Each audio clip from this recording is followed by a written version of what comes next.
It was the 19th of June 1996, Channel Island Power Station.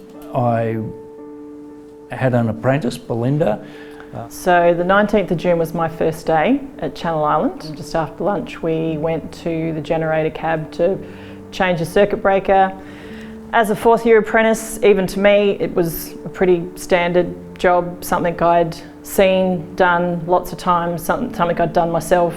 You could almost say a routine type job for an electrician. The mechanism on the circuit, one of the circuit breakers wasn't working, and there was a spare circuit breaker in the panel, and we were taking the spare circuit breaker out to replace the faulty one. One of the issues was that they wanted it back online that evening. To isolate the switchboard would have required quite a few hours of work to shut down the computer control systems for the turbine. Because there was a rush to get the machine back online, decided to do the job live, which I had done before, not hundreds of times, but changing a circuit breaker live is something that unfortunately a lot of electricians do that. I'd removed the circuit wiring and loosened off the screws holding the breaker to the bus bars. While I was doing that and then trying to lever the breaker away from the bus bars is when I earthed out the live side of the circuit breaker. I don't remember the sound of the explosion. I remember the heat and the light. It was very bright. I remember being thrown back against the switchboard doors behind me. Ended up on the ground and Mark was thrown back on top of me. I didn't actually realise that Mark had lost consciousness. I was in self-preservation mode, so I shook the hell out of him and told him to get up and get out, which took a little while. And she was yelling at me, wake up, you're on fire. And I finally came to, and the next thing I realised, I was lying on my back on the floor with my feet up in the switchboard, and my shirt was on fire. That was it. I was out of there, up on my feet and gone. I just had bright flash in my face. I wasn't wearing glasses because I didn't need safety glasses at the time for the job that we were doing. I couldn't see much at all. Yeah, I knew I was burnt, and pretty badly burnt, but the autopilot kicked in, if you like. I was out the door of the control cab, and it's sort of a raised walkway, and from there down some steps, turn right, and there's a fire reel there, a fire hose. When he stopped and we got to the fire hose, it was only then that I was still holding onto his shirt, wouldn't let go, it was my lifeline. And it wasn't until we stopped at the fire hose that I realised I was holding onto a burning shirt. I had flames sort of coming up around my neck and on my face. It was instinct to just pull it off him and throw it on the ground, and then something other than self-preservation kicked in, and I took the fire hose and hosed him down. This is the shirt I was wearing at the time of the accident, and this was on me and burning. The flames were up around my neck and face. The temperature in that switchboard room and in the switchboard itself was roughly 10,000 degrees Fahrenheit. My glasses were actually matte black.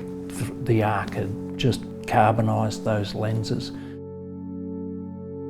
This is the screwdriver I was using. The tip of this screwdriver is what touched the earth, and the arc struck up on this part of the shaft here. The temperature of the arc actually started to melt the plastic insulation on the screwdriver, and you can see where my fingerprint actually ended up melted into the handle of this screwdriver.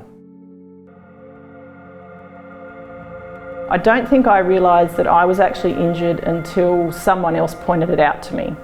I lost probably about 2 inches of my hair along my hairline, and I had sort of burns across, because I was looking over Mark's shoulder, and he's taken the brunt of it, and so I sort of had burns from across the top of my forehead and down the side of my face.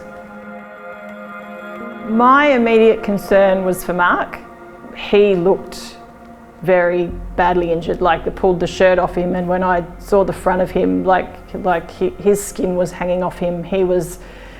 He looked like something out of that'd come through a war zone. He was black from head to toe, and I was not sure that he was still alive. My face and my hair and my beard were gone through radiated heat burns. My forearms were burnt just from radiated heat. In those days it was common practice to just roll up your long sleeves, and my upper arms were burnt from my shirt. The flames burn differently to radiated heat burns. If you like, the skin was cooked to an even depth with radiated heat, and uneven depth burns from flames. I was a week in Darwin Hospital. They had to get me stable so that I could fly to Adelaide to have skin grafts. I had inhalation burns. I'd breathed in a lot of hot gas. My lungs were having trouble absorbing enough oxygen at that time, so I think I was 4 weeks in Adelaide, having skin grafts and whatnot. After Adelaide, I came back to Darwin. I was having physio and being measured up for compression garments, and they're very tight to wear. And I had those on for 2 wet seasons in Darwin. So yeah, very, very uncomfortable. All up, before I was able to walk around without compression garments on my arms and my chest, it was 18 months.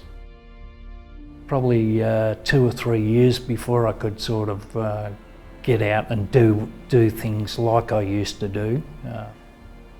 Psychologically, an accident like that really affects you. I couldn't do just basic things for an electrician, like changing a lamp in a light fitting or a fluorescent tube or that. As if your brain's saying, get out of here, you know, this accident or that accident's going to happen again. For about sort of 12 months, maybe to 2 years afterwards, I struggled to turn a circuit breaker on in a switchboard. If the fuse tripped, I'd get someone else to do it. I went back to work quite quickly, and I was not sent back to Channel Island. I was asked if I wanted to go, and I have still never been back to the generator cab where the incident happened. I've been to Channel Island, but I won't go in the generator hall. And as a 4th year apprentice, I finished my apprenticeship about 6 months later, and I've never actually really worked as an electrician following completion of my trade. It was 10 years before I actually started to feel like I wanted to get back to being an electrician. I think being involved in an accident as severe as that gives you a different perspective on safety in the workplace particularly. I think electricians in general can be quite complacent. I still participate in safety investigations today, and it's not uncommon for that complacency to be a contributing factor to a safety incident. Often there's a better way and a safer way to do things if you just stop and think it through and look at all the risks and hazards associated with the job. Plan the job before you go there. Plan the safety aspects of the job. above all else, don't work live. It's a couple of minutes that's never wasted. I'm one of the lucky ones. I survived.